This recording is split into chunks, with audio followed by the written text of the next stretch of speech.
Hey, Magic fans, welcome back. This is the Captain speaking on Capnclydes MTG. It is time for more spoilers from Tarkir Dragonstorm, and they just keep getting better. Not slowing down, and the commander decks are so powerful. So don't forget, links in the description on ways to support the channel. Become a member for only $1 on YouTube. eBay TCG player, you can buy cards. Just watch the videos is really good enough. Hit us up on Discord, all kinds of good stuff. So, without further ado, let's get into this next lot of spoilers. So we'll start with the main set this time, starting off with Spectral Denial, a blue and X instant. It costs 1 colorless less to cast for each creature you control, power 4 or greater. Counter target spell unless its controller pays X. So this is a very interesting take on the blue card we had last time. I forgot what it was called, but it was 1 blue to stop a spell, and if you had 4 or greater for 1 blue, it was just a counter. This seems to be a better version of it because it stops any spell. So yeah, this seems pretty powerful. I mean, worst case scenario, it's just power sink, power leak, whichever. And it's going to be good. Like, I mean, it's just hands down going to be good. Yeah, I don't know what to say about it. Next, we have Glacier Wood Siege, blue, green, and 1 enchantment. When it enters, you choose Teamer or Sultai. If it's Teamer, whenever you cast instant or sorcery spell, target player mills 4 cards. Oh boy, here we go, mill cards. Sultai, you may play lands from your graveyard. Ooh, that's kind of cool. You put 2 of these out, mill yourself, put lands from your graveyard into play, or hear me out. Put this in play and just fetch every turn. Because, you know, why not?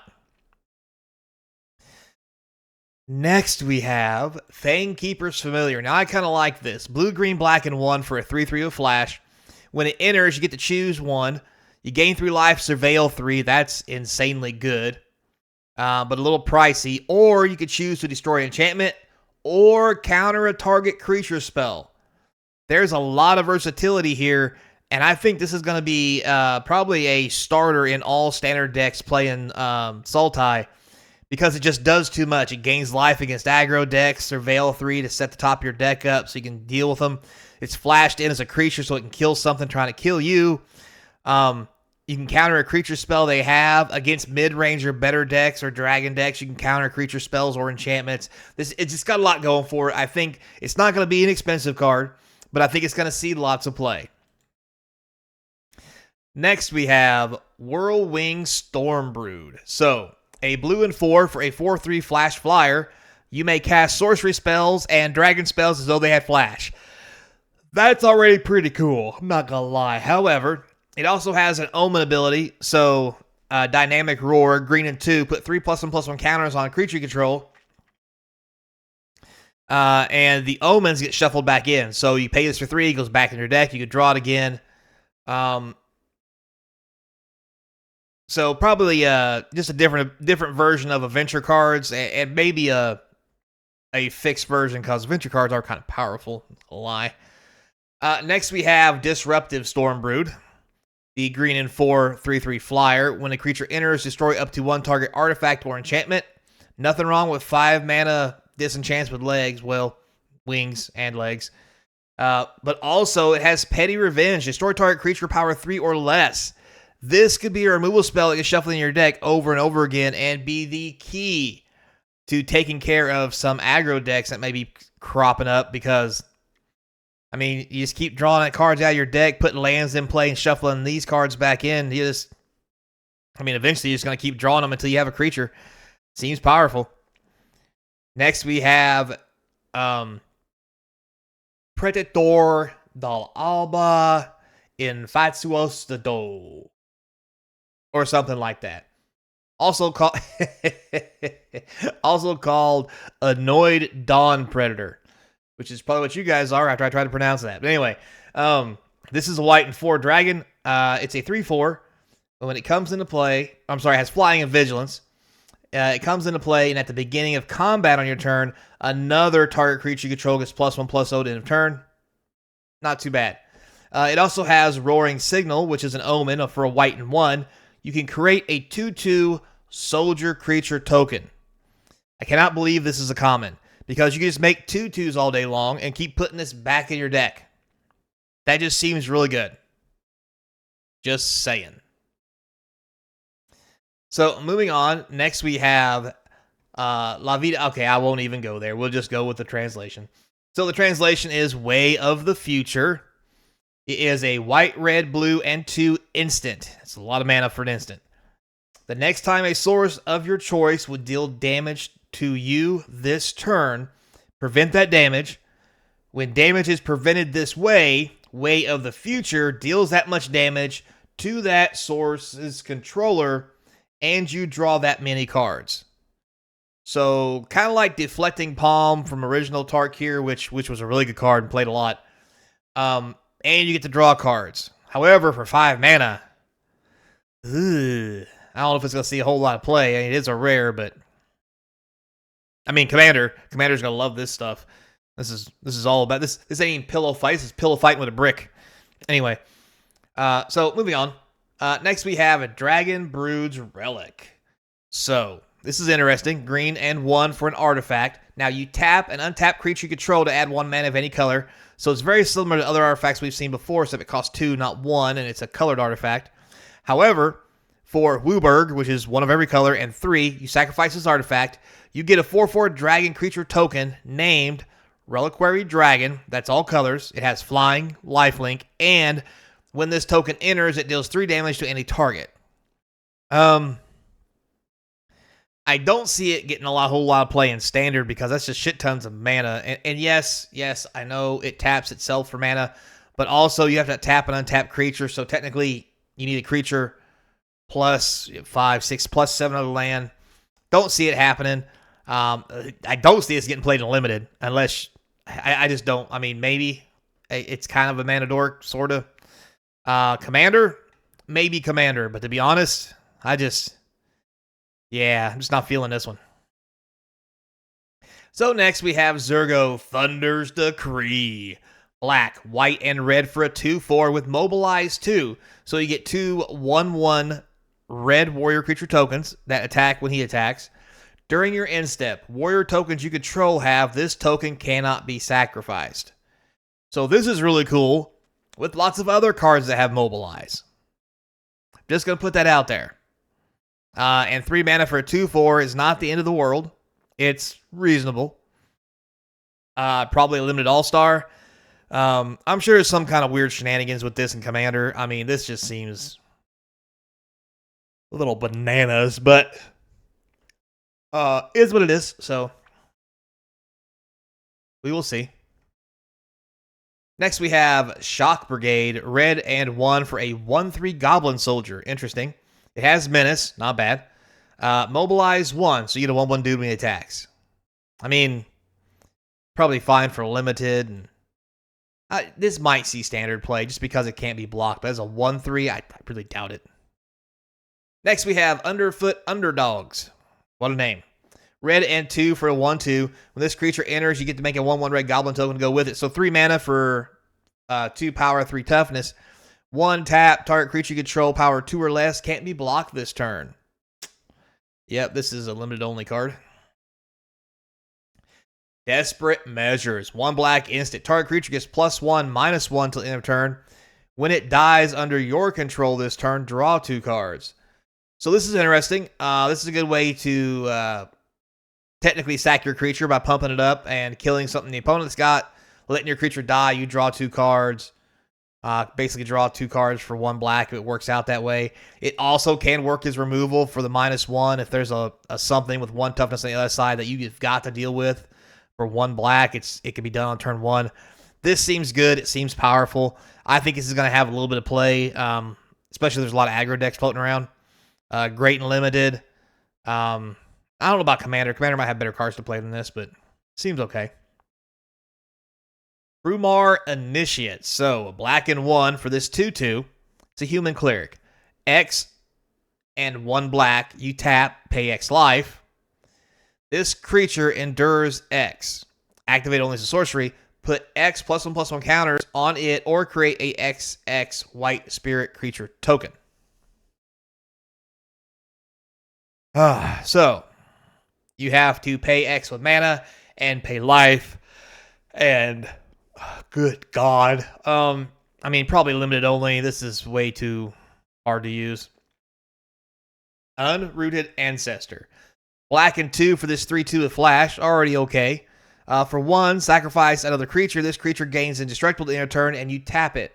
So this is going to be a powerhouse and limited, like creatures like this normally are. And that's probably really about it. I mean, it's 3 mana. Probably not going to see a whole lot of play anywhere else, but, I mean, Indestructible Ambush Viper is pretty cool. All right, Venerated Stormsinger, black and 3 for a 3/3 mobilize 1. Again, if it attacks, you get a 1/1 attacking as well. Whenever this creature or another creature you control dies, each opponent loses 1 life. You gain 1 life. Them Orc Clerics, I tell you. Gonna be a powerhouse and limited as long as this thing doesn't get killed. And that's probably really about it. I mean, this might make it into some kind of weird Commander Aristocrats deck, but at 4 mana, it's just not gonna do it. Attuned Hunter, green and 2 for a 3/3 Trampler. All right, we're on par for vanilla, at least. Whenever 1 or more cards leave your graveyard during your turn, put a +1/+1 counter on this creature. This is good. There are many ways to take cards out of your graveyard. Just saying. Yeah. I mean, it's already going to be good for limited. 3 mana, 3/3, has trample. If you can pump it up, great. If not, it's good filler. So yeah, this is above mediocre. Next, we have Sagu Wildling. Sagu, Ragu. Anyway, green and 4 for a 3/3 flyer. When it enters, you gain 3 life. That's not that impressive. Omen for 1 green. Search your library for basic land card, reveal it, put it in your hand, then shuffle. So in limited, this is the bee's knees. Just constantly getting land fetch spells off the top of your deck. This is basically a land in your deck until you want it to be a 3/3 flying creature. This is insanely good for limited. Holy cow. This is going to be one of the top star picks for limited. Yeah, this is good. Limited. Next, we have Lie in Wait. Blue, green, and black. Return target creature card from your graveyard to your hand. Lie in Wait deals damage equal to that card's power to target creature. Amazing and limited. Probably going to be really good in Commander. I don't know if it's going to go much past that. It's really going to depend what kind of support we get from the other colors and maybe this color as well to see if this is a viable removal option. Because the real drawback here is you have to have a creature in the graveyard to use it, which means you could just die with this in your hand if they just exile all your stuff with Sunfall. So, yeah. Next, we have Embermouth Sentinel, 2 colorless for a 2/1. That's okay. That's actually pretty good. It goes in any deck. When this creature enters, you may search your library for a basic land card, reveal it, shuffle, put that card on top. If you control a dragon, this is a Chimera, okay. Put that card onto the battlefield tapped instead. Wow, this is good. This, yeah. It'll be amazing and limited. Mana fixing. A 2/1 rampant growth on a good day. Hell, this might even see a little bit of play as standard for what it does. If you got some good dragon creatures that you can get out. I mean, 2 mana, 2/1 lets you rampant growth. That's just banana, B-A-N. Anyway, moving on. I like it. Snowmelt Stag. Blue and 3 for a 2/5 with vigilance. Not bad. During your turn, this creature has base power and toughness 5/2. Wow. It defends. It kicks in the nuts. For 2 blue and 5, this creature can't be blocked this turn. As cool as this is really, really only a limited card. Because the minute it's your turn, if you're playing this, I'm going to shock the shit out of this thing. Or whatever red spell I have, it does 2 damage. It's deader than hell. So anyway. Next we have Descent of Storms. Yes, I'm tired of messing with you. Here's the actual translation. 1 white for a 2/1. Already amazing. It's a Savannah Lion that doesn't have fur. And it's kind of cute, actually. Anyway, I would cuddle it. Whenever this creature attacks, you may pay a white and 1. If you do, it endures 1, which you put a +1/+1 counter on it, or makes a 1/1. This is phenomenal. Early game, you can start pumping it up. Late game, I mean, it's just going to suck, this white weenie. But point being, I mean, I don't know why you'd make a 1/1 creature when you could just make this a 3/2 and then a 4/3 and then a 5/4. But I mean, I'm sure there's reasons. I mean, aristocrats, like, you know. But yeah, great for limited, amazing for standard. This might see some play in some older decks. It is a human. It might. I don't think it's gonna see play in humans. It just doesn't do enough. But I mean, it is cool. I do like it. Next we have, that's right, they're back, the Frontier Lands, or Tri-Lands, whatever they were called originally, because I guess Tri-Lands are actually been taken since we actually made Tri-Lands. But anyway, yeah, they come into play tap. They tap for 3 mana. We had them in Tarkir last time. We've got them again. We got these 4 here. Don't worry, I didn't forget the last one. It's the Abzan and Step Citadel. They're all the same. They're the reprints. Still looking good. Still looking cool. And going to be amazing for limited for mana fixing. Next, we have the Dovahkiin Pack Beast. Dovahkiin. Anyway, white and 2 for an 0/4 with Vigilance. Yeah, this is going to do a whole lot of damage to somebody. Anyway, it has Mobilize 3, though. So whenever this creature attacks, create 3 tapped 1/1 Red Warrior creature tokens. Sacrifice them at the end of the turn. So this is an 0/4 with some huevos. 3 of them, matter of fact, not just 2. But at 3 mana, I don't think it's going to see a whole lot of action. I just don't think it does enough. So moving on, we have Perenation. I don't know how to pronounce that. That's my thesaurus is somewhere else. Black, green, white, 3 colorless, 6 mana sorcery. Return target permanent card from your graveyard to the battlefield with hexproof counter and an indestructible counter. This is amazing. If a game lasts this fucking long. I mean, it's going to be okay and limited. If you get to 7 mana, you'll probably be dead by then. But on the off chance it happens, it's not going to see standard play. It takes too long to get out. I mean, Commander, it's cool. You can only target your own shit, though. So, again, limited. It probably a bulk dollar mythic. Just awful. Anyway. On to Commander. Look at the juice. The juice is loose. So we have the Mardu Commander today. So here are all 6 cards. Let's go through them individually. We're going to start with the redoubled Stormslinger. Red and 2 for a 3/3 first striker. That's okay. Whenever this creature attacks, for each creature token you control that entered this turn, create a tapped and attacking token that's a copy of that token. At the beginning of the next step, sacrifices tokens. This, with Zurgo and all the other mobilized stuff, is going to be bonkers. And it's got black in it. So, you know, one good blood artist here and there, and it's just fucking on. So, yeah, this is more powerful than I think people give it credit for. Next, we have Infantry Shield. Red and 2 artifact. Equipped creature has Menace and Mobilize X, where X is its power. Holy shit. Equips for 2. Yeah. There's some big shit you can put this on and make some wild attacks with. Just saying. Now, granted, you're going to be like, well, it's not that good to see play at any format. This is a Commander card. This is good enough for Commander. All right? Like, this is absurd for the kind of things that can happen in Commander. Let's just be honest here. So, yeah.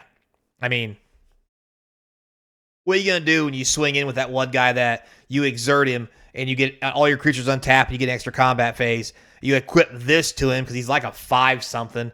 So, like, now you got 5-1/1s attacking you, plus they get another untap and combat phase before the instep, and now you're taking it to the face again. Like, ooh.